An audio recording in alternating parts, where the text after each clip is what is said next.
तो स्टूडेंट्स, कल हम लोगों ने देखा था मिसलेनियस एक्सरसाइज का क्वेश्चन नंबर 2 लास्ट वीडियो में। अब हम लोग उसी मिसलेनियस एक्सरसाइज को आगे बढ़ाते हैं। क्वेश्चन नंबर 3 बहुत इजी क्वेश्चन है, तो इसलिए उसको नहीं करवा रहे। क्वेश्चन नंबर 4, 5, 6 और 12 आज हम लोग करेंगे। क्वेश्चन नंबर 4 है, if A and B are symmetric matrices prove that A B minus B A skew symmetric matrix. Question number 4 समझ में आया आपको? If A and B are symmetric matrices, ये गिवन है कि A and B are symmetric matrices, then prove that A B minus B A skew symmetric matrix. Since A and B are symmetric, अगर A और B दोनों symmetric हैं तो symmetric का condition क्या है? Then A dash equal to A and B dash is equal to B होगा। Symmetric है तो यही होना चाहिए ना।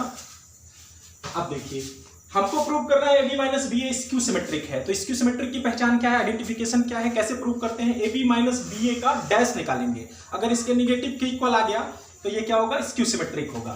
तो आइए निकालते हैं। Now A B minus B A का dash, A B minus B A का डैश निकालेंगे तो क्या आएगा? Algebra of transpose of matrix से होगा ये ए बी का डैश माइनस बी ए का डैश, यही होता है ना। ए डैश प्लस बी का होल डैश होता है A dash plus B dash. अब यहाँ पे प्रोडक्ट का क्या होता है, ये भी प्रॉपर्टी में है, ए बी का होल डैश होता है B dash into A dash. ये प्रॉपर्टी में आप जाएंगे तो प्रॉपर्टी में आपको क्लियरली बताया गया है। Minus B dash, B A dash क्या होगा? बी डैश इंटू, इसका होगा ए डैश इंटू बी डैश। उल्टा हो जाता है आर्डर, ए इंटू बी का होल डैश होता है B dash into A dash, तो ये B dash into A dash, ये ए dash into B dash.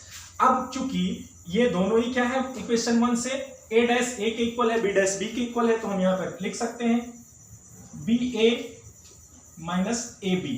A dash के जगह पे ए और बी डैश के जगह पे बी हमने लिख दिया। अब अगर इन दोनों में से माइनस साइन कॉमन करते हैं तो ए बी प्लस हो जाएगा और बी ए माइनस हो जाएगा। ये देखिए, A B minus B A का whole dash A B minus of A B minus B A के इक्वल आया।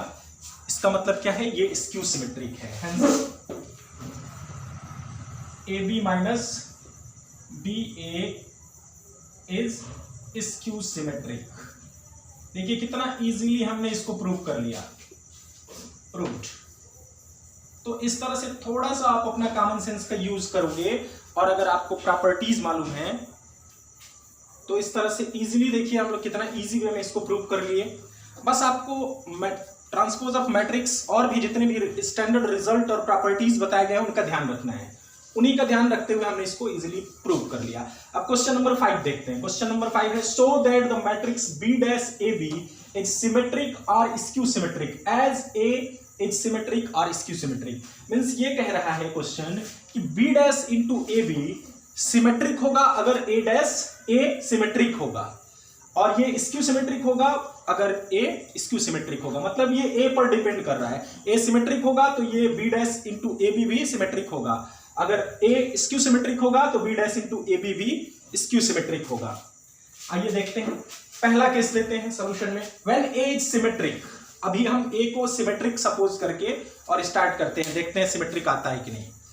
ए डैश अगर ए सिमेट्रिक है तो ए डैश किसके इक्वल होगा? ए के इक्वल होगा। अब आइए इसको चेक कैसे करेंगे कि ये सिमेट्रिक है या नहीं, या स्क्यू सिमेट्रिक है, तो इसका होल डैश निकालना होगा हमको। निकालेंगे B dash into A B का होल डैश।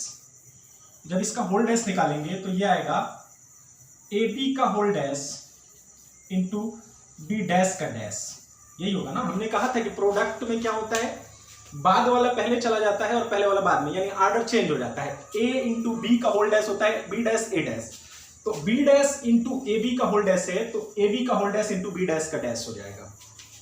अब ए इंटू बी का होल डैश क्या होगा? B dash into A dash, और ये है बी डैश का डैश होता है बी। फर्स्ट प्रॉपर्टी है ट्रांसपोज ऑफ मैट्रिक्स की। अब देखिए ए डैश इक्वल टू कितना है? ए है, क्योंकि ए को हमने सिमेट्रिक सपोज किया है, तो ये कितने के इक्वल हो गया? बी डैश ए बी के इक्वल हो गया। बी डैश ए बी का dash B dash A B के इक्वल हो गया। ये क्या शो करता है? This shows that B dash A B is symmetric when A is symmetric. जब ए सिमेट्रिक है तो बी डैश ए भी सिमेट्रिक ही है। अब केस 2 ले लेते हैं, when A is skew symmetric. अगर ए स्क्यू सिमेट्रिक है तो ए डैश किसके इक्वल होगा, माइनस ए के। इक्वेशन 2। अब देखते हैं ए डैश इक्वल टू माइनस ए रख के इसका डैश निकालते हैं, तब देखते हैं रिजल्ट क्या मिलता है। Means B dash into A B का डैश इक्वल टू मिलेगा हमको ए बी का डैश इंटू बी डैश का डैश। ए बी का डैश होगा B dash into A dash into B dash का डैश होगा B transpose of properties of transpose of matrix से। अब देखिए ए डैश की वैल्यू कितनी है, माइनस ए है, तो ये हो जाएगा minus B dash into A B, क्योंकि ए डैश की जगह पे हम क्या रखने वाले हैं, माइनस ए। तो यहां बी डैश ए बी का होल डैश आया minus B dash A B के। This shows that B dash A B is skew symmetric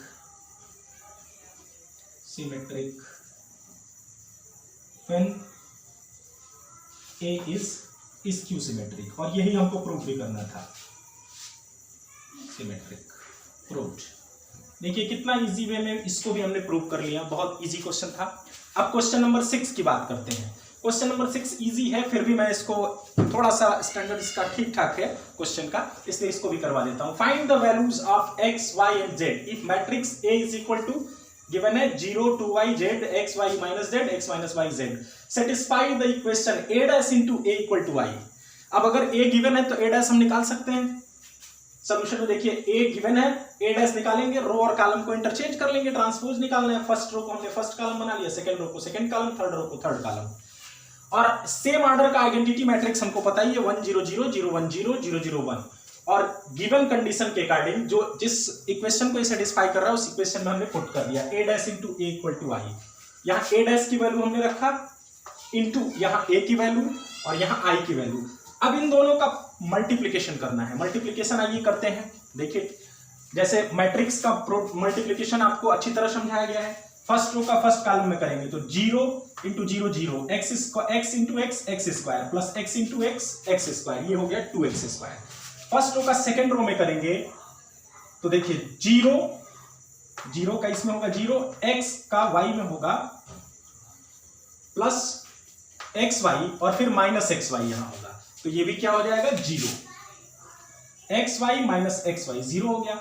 first row का थर्ड रो में करेंगे तो देखिए 0 माइनस xz और प्लस xz, ये भी 0। सिमिलरली ये सब भी 0 होने वाले हैं प्रोडक्ट करने के, आप करके देख सकते हैं। अब ये हो गया 0 0 0, तो अब हमें निकालना है x y और z की वैल्यू। तो कंपेयर कर लेंगे दो मैट्रिक्स, अगर सेम ऑर्डर के इक्वल हैं तो उनके करस्पॉन्डिंग एलिमेंट्स भी इक्वल होंगे। मींस 2x स्क्वायर इक्वल होगा 1 के, this implies x square is equal to 1/2, this implies x equal to 1 upon square root 2 plus minus, and 6y square equal to 1, this implies y square is equal to 1 upon 6, this implies y is equal to plus minus 1 upon root 6, and 3z square equal to 1, this implies z equal to 1 upon root 3। तो इस तरह से x, y और z की value हमने eliminate कर लिया। अब लास्ट क्वेश्चन 12, क्वेश्चन नंबर 12 हम देख रहे हैं, बहुत इजी है ये भी। A and B are square matrices of same order, A and B are square matrices of same order, A और B दोनों सेम ऑर्डर के स्क्वायर मैट्रिक्स हैं, such that AB is equal to BA, AB is equal to BA भी given है। Then prove that A B raised to the power n equal to B raised to the power n into A for all n belongs to n natural number.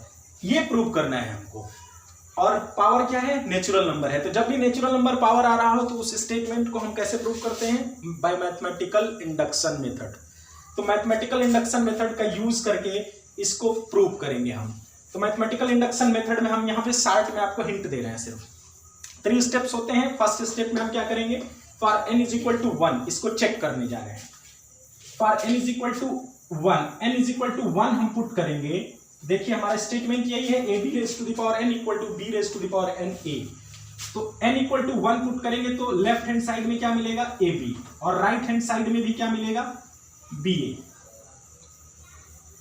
A B, और right hand side में B A मिल रहा है, which is true because it is given. ये given है कि A B is equal to B A है, और हम n इक्वल टू 1 रख रहे हैं तब भी यही मिल रहा है, A B is equal to B A. This shows that statement is true for n is equal to 1। n is equal to 1 के लिए स्टेटमेंट क्या है, ट्रू है। अब क्या करते हैं, सेकंड स्टेप में हम सपोज करेंगे, let statement is true for n is equal to k। n is equal to k के लिए स्टेटमेंट हम ट्रू सपोज कर रहे हैं, मतलब जहां पे स्टेटमेंट में n है वहां हम k रखेंगे तो उसको सपोज करेंगे कि ये ट्रू है। Means A B raise to the power k equal to B raise to the power k into a। इसको हम क्या, इस इक्वेशन को ट्रू सपोज कर रहे हैं, और इक्वेशन 1 हमने सपोज कर लिया। अब स्टेप 3 में now we shall show that statement is true for n is equal to k plus 1। अब हमको ये शो करना है कि ये statement n is equal to k plus 1 के लिए भी ट्रू है। मीन्स अगर लेफ्ट हैंड साइड में यहां पर n के जगह पे k रखते हैं, means a b raise to the power k plus 1 रखते हैं, तो राइट हैंड साइड में भी जहां n है वहां k प्लस 1 आना चाहिए। ये हमको स्टेटमेंट प्रूव करना है, ये प्रूव करना है। a b raise to the power k plus 1 equal to b raise to the power k plus 1 into a, ये प्रूव करना है। तो आइए लेफ्ट हैंड साइड से स्टार्ट करते हैं। a b raise to the power k plus 1 को लिख सकते हो a b raise to the power k into b raise to the power 1 लिख सकते हैं। सेम बेस पे दो पावर जुड़े हुए हैं, दोनों को अलग अलग कर लिया हमने। अब इक्वेशन 1 का यूज करेंगे, A B to the power k का वैल्यू कितना है, b to the power k into a। तो यहाँ A B raise to the power k के जगह पे हम लिख सकते हैं b to the power k into a into यहाँ है b, और यहाँ लिख देंगे फ्रॉम इक्वेशन 1। इक्वेशन 1 का हमने यूज किया है। अब देखिए गिवन स्टेटमेंट क्या है, A B is equal to B A, तो हम इस ए बी की जगह पे बी ए भी रख सकते हैं। तो क्या मिलेगा, B raise to the power k into B into A. ये क्या मिल गया, B raise to the power k into B raise to the power 1 हो गया B raise to the power k plus 1 into A. And this shows that equal to right hand side, this shows that P k plus 1 is true, that is statement is true for pk plus k plus 1 n is equal to k plus 1, hence it is true for all values of n। और इस तरह से ये statement prove हो गया। और दूसरा further prove that a b to the power n is equal to a to the power n into b to the power n, ये भी प्रूव करना है आपको। तो सेम इसी बेसिस पे मैथमेटिकल इंडक्शन मेथड का यूज करके आप इस स्टेटमेंट को भी प्रूव कर लेंगे। आई थिंक आप जरूर इसको प्रूव करेंगे, प्रूव करके और फिर आप अगर नहीं हो पाता है तो मुझे कमेंट करिएगा, मैं जरूर इसका अगला वीडियो शेयर करूंगा। फिर थैंक यू।